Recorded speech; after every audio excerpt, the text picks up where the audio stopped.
ഇടുക്കിയിൽ നാശം വിതച്ച് കാലവർഷം തുടരുന്നു. മഴക്കെടുതിയിൽ ജില്ലയിൽ ഇതുവരെ 2 ജീവനുകൾ പൊലിഞ്ഞു. ശക്തമായ മഴയിലും കാറ്റിലും 112 വീടുകൾ തകർന്നു. മരം കടപുഴുകിയും മണ്ണിടിഞ്ഞും പ്രധാന പാതകളിൽ ഗതാഗതം തടസ്സപ്പെട്ടു. ജില്ലയിൽ ഇതുവരെ 5 ക്യാമ്പുകൾ തുറന്നു. ഡാമുകളിലും ജലനിരപ്പിൽ വർധനയുണ്ട്. ഇന്നും നാളെയും ജില്ലയിൽ റെഡ് അലർട്ടാണ്. 96.52 മില്ലിമീറ്റർ മഴയാണ് ജില്ലയിൽ കഴിഞ്ഞ 24 മണിക്കൂറിനുള്ളിൽ പെയ്തത്.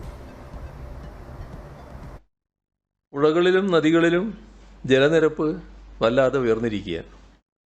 ജലാശയങ്ങളിൽ കുളിക്കുന്നതും മറ്റ് പ്രവൃത്തികളിൽ ഏർപ്പെടുന്നതും ശ്രദ്ധിക്കേണ്ടതായിട്ടുണ്ട്.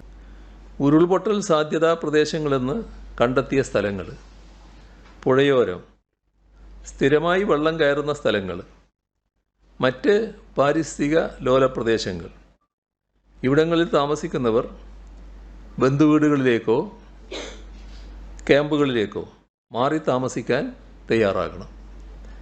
എല്ലാ ജില്ലകളിലും അടിയന്തരഘട്ട കാര്യനിർവഹണ കേന്ദ്രങ്ങളും താലൂക്ക് എമർജൻസി ഓപ്പറേഷൻ സെൻ്ററുകളും മുഴുവൻ സമയവും പ്രവർത്തനക്ഷമമാണ്. പഞ്ചായത്ത് തലത്തിൽ എമർജൻസി റെസ്പോൺസ് ടീമുകളെയും സജ്ജമാക്കിയിട്ടുണ്ട്. ദേശീയ ദുരന്ത പ്രതികരണ സേനയുടെ 9 ടീമുകളെ മഴക്കാല മുന്നൊരുക്കവുമായി ബന്ധപ്പെട്ട് വിന്യസിക്കാനുള്ള നടപടികൾ സ്വീകരിച്ചിട്ടുണ്ട്. നിലവിൽ ഇടുക്കി, മലപ്പുറം, കാസർഗോഡ്, തൃശ്ശൂർ ജില്ലകളിൽ ദേശീയ ദുരന്ത പ്രതികരണ സേനയുടെ ഓരോ ടീമിനെ വീതം വിന്യസിച്ചിട്ടുണ്ട്. ജില്ലയിൽ കഴിഞ്ഞ 24 മണിക്കൂറിനിടയിൽ 62 വീടുകൾ കനത്ത മഴയിൽ തകർന്നു. ഇതിൽ 6 വീടുകൾക്ക് പൂർണ്ണമായും 56 വീടുകൾക്ക് ഭാഗികമായുമാണ് നാശനഷ്ടമുണ്ടായത്. ഇടുക്കി താലൂക്കിൽ 30 വീടുകൾ ഭാഗികമായും 2 വീടുകൾ പൂർണ്ണമായും തകർന്നു. തൊടുപുഴ താലൂക്കിൽ 18 വീടുകൾ ഭാഗികമായും 4 വീടുകൾ പൂർണ്ണമായും തകർന്നു. പീരുമേട്, ഉടുമ്പൻചോല താലൂക്കുകളിൽ 3 വീടുകൾ ഭാഗികമായും, ദേവികുളം താലൂക്കിൽ 2 വീടുകൾ ഭാഗികമായും തകർന്നു. കഴിഞ്ഞ 6 ദിവസമായി പെയ്യുന്ന കനത്ത മഴയിൽ ജില്ലയിലാകെ 112 വീടുകൾക്കാണ് നാശനഷ്ടമുണ്ടായിട്ടുള്ളത്. പൂർണ്ണമായും തകർന്നത് 9 വീടുകളാണ്. 103 വീടുകൾക്ക് ഭാഗികമായി നാശനഷ്ടം സംഭവിച്ചു. അതിതീവ്ര മഴയ്ക്ക് സാധ്യതയുള്ളതിനാൽ ജില്ലയിൽ നാളെയും കേന്ദ്ര കാലാവസ്ഥാ വകുപ്പ് റെഡ് അലർട്ട് പ്രഖ്യാപിച്ചിട്ടുണ്ട്.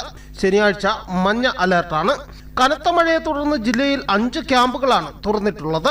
ഇടുക്കി താലൂക്കിൽ 3 ക്യാമ്പും ദേവികുളം താലൂക്കിൽ 2 ക്യാമ്പുകളുമാണ് തുറന്നിട്ടുള്ളത്. ഇടുക്കി താലൂക്കിൽ Maniyarankudi Saleena Charles English medium സ്കൂളിലെ ക്യാമ്പിൽ 18 കുടുംബങ്ങളിലായി 65 അംഗങ്ങളാണുള്ളത്. ഇതിൽ 18 പുരുഷന്മാർ, 28 സ്ത്രീകൾ, 19 കുട്ടികൾ എന്നിവരാണ് ഉള്ളത്. കഞ്ഞിക്കുഴി കീരിത്തോട് നിത്യസഹായ മാതാ പരീഷ് ഹാളിൽ ആരംഭിച്ച ദുരിതാശ്വാസ ക്യാമ്പിൽ 4 കുടുംബങ്ങളിലെ 10 അംഗങ്ങളാണ് ഉള്ളത്.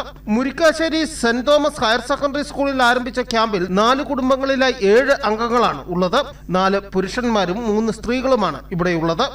Devikulam Munnar mount Carmel parish ഹാളിൽ തുറന്ന ദുരിതാശ്വാസ ക്യാമ്പിൽ 8 കുടുംബങ്ങളിലായി 26 അംഗങ്ങളുണ്ട്. 5 പുരുഷന്മാരും 18 സ്ത്രീകളും 3 കുട്ടികളുമാണ് ഉള്ളത്. വെള്ളത്തൂവൽ ഗവൺമെന്റ് ഹയർ സെക്കൻഡറി സ്കൂളിലെ ക്യാമ്പിൽ 5 കുടുംബങ്ങളിൽ നിന്ന് 15 അംഗങ്ങളാണ് ഉള്ളത്. 5 പുരുഷന്മാരും 7 സ്ത്രീകളും 3 കുട്ടികളുമാണ് ഇവിടെയുള്ളത്. 96.52 മില്ലിമീറ്റർ മഴയാണ് ജില്ലയിൽ കഴിഞ്ഞ 24 മണിക്കൂറിനുള്ളിൽ പെയ്തത്. ഇടുക്കി, മുല്ലപ്പെരിയാർ അണക്കെട്ടുകളിൽ ജലനിരപ്പ് ആശങ്കപ്പെടേണ്ട സാഹചര്യത്തിലല്ല. 2338.22 അടിയാണ് ഇടുക്കി ഡാമിലെ ജലനിരപ്പ്. മുല്ലപ്പെരിയാറിൽ 124.75 അടിയാണ് ജലനിരപ്പ്. ജില്ലയിൽ മഴയും ശക്തമായ കാറ്റും തുടരുന്ന സാഹചര്യത്തിൽ അപകടങ്ങൾ ഒഴിവാക്കുവാനായി എല്ലാ വിദ്യാഭ്യാസ സ്ഥാപനങ്ങൾക്കും നാളെ ജില്ലാ കളക്ടർ വി വിഘ്നേശ്വരി അവധിയും പ്രഖ്യാപിച്ചിട്ടുണ്ട്. News bureau, Udumbanchola.